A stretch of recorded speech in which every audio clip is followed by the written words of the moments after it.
Stars. Who is the other black woman witness against accused Long Island serial unaliver? Well, she was working as a banker and moonlighting as a taxi driver to support her family as a single mother. New clues. Disturbing Long Island serial unaliver update as taxi driver, quote, saw suspect Rex Hoyerman and Shannon Gilbert together. A taxi driver has revealed new details about a possible interaction between accused serial unaliver Rex Hoyerman and his alleged victim Shannon Gilbert. The Smegs worker's body was recovered in 2011 on Gilgo Beach, a remote area that's a short drive from Hoyerman's home in Massapequa Park, New York.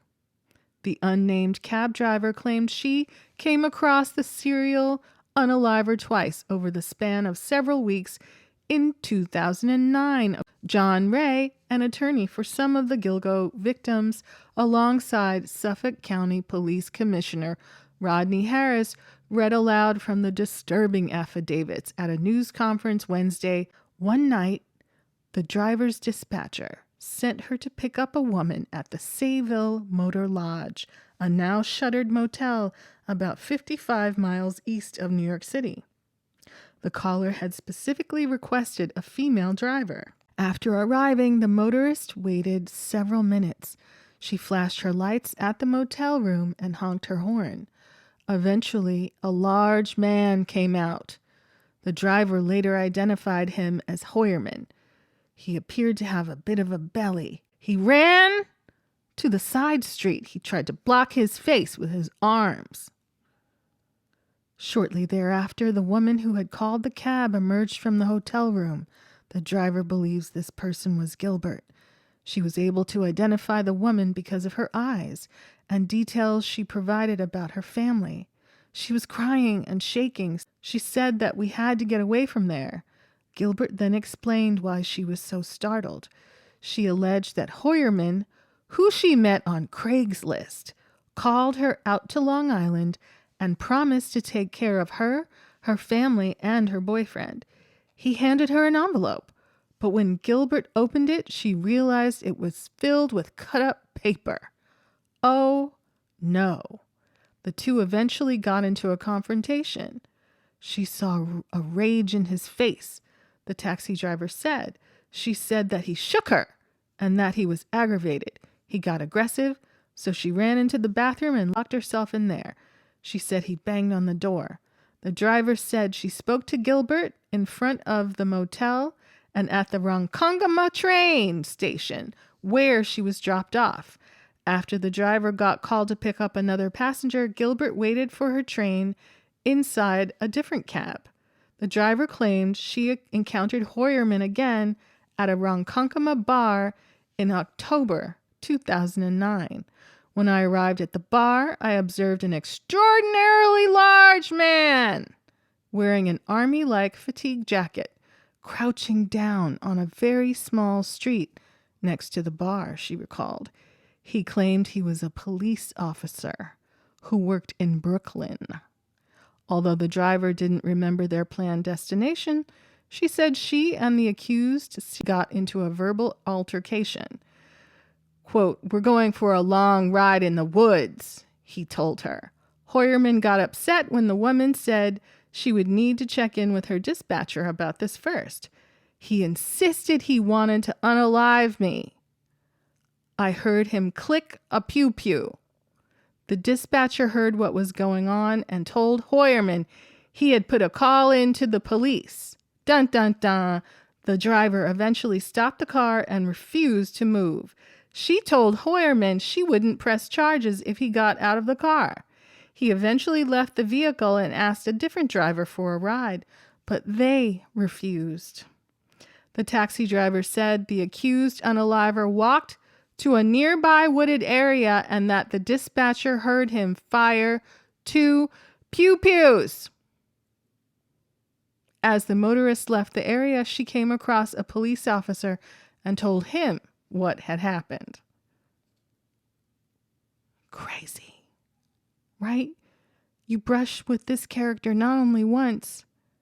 when he's up to stuff, then you brush with him twice. And I think some of the details have been left out of this account because from what I understand from listening to the lawyer, right, that when she went to the Sayville Motor Lodge, she had instructions from the person who called the taxi and had spoken with her dispatcher that said the person who was the client had said, I'll only come out when I see the lights flash. That's why the taxi driver, a black woman, flashed the lights. And that's why she had to do it repeatedly until old boy left and then old girl could come out and get into the taxi, right? And so they had an hour drive and they chit-chatted, and, you know, that's when the witness, the black woman, learned all the details about, you know, her family and, you know, kind of what had happened. And, you know, there was a story beat left out because apparently, you know, allegedly Rex had told her, yeah, come out, I'll give you $1,000. I'll take care of you. This is 2009, $1,000. I'll take care of you, your family, your boyfriend. And, you know, he showed her the envelope and put it on the dresser. And then he went into the bathroom. You know, older guys have to go to the bathroom a lot, you know, prostate. And when he was in the bathroom, she looked in the envelope, and that's when she saw the paper. And then she had to play it cool until she could dart into the bathroom, lock herself in, contact the taxi, and then tell them that she would come out when she saw lights flashing.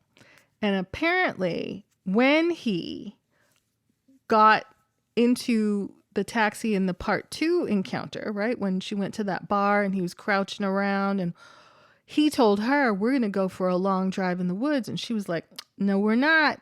She was like, you can take my money. You can take the car. He, you know, clicked he clicked the pew pew and he was like, just give me a reason. Just give me a reason. And the dispatcher heard all of this.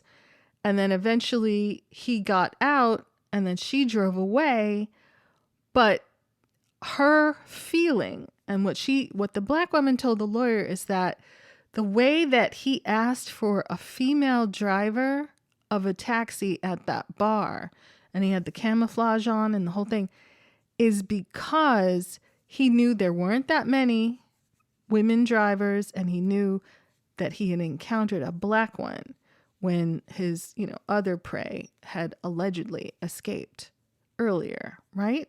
So he knew this person could be a potential witness, and he was trying to entice her and, you know, lure her with the idea, oh, we're going to go for a long drive in the woods. But he acted all menacing and had on like a fake lanyard and then he's trying to like front like he's police. Oh my goodness. But to their credit, both these black women escaped, and they lived to not only tell their loved ones about it, but to tell the lawyer in this investigation. And they might be the keys to turning back the clock, right? That motor lodge closed down, right? Memories fade. People disappear. They die, right? They get unalived. But these two black women have a conscience and a memory, right? And, you know, this is part of what happens when you go into these spaces with other kinds of people, right? Whether it's La Trapeze and you're dating the DT undercover and, you know, you think he's a white hat, but maybe he isn't, right? Is that why the investigation has been like foot dragging all these years? They don't want names and, you know, things to come out, you know, that, what is his name? James Burke character. Ooh, the details are crazy. Oh my goodness. But again, black women could hold the key to justice, just like with all these myriad sundry trials all across the country. And maybe Colorado's going to get in on the indictment game with Donald Trump, right? The key, the intrepid key, is black women who are not afraid to step to wrongdoing big old white men and say, hey, not on our watch, buddy. What do you think, right? Stepping up to back up Rodney Harrison as he flees the police commissioner job. But oh my goodness, the case is opening up just like a book,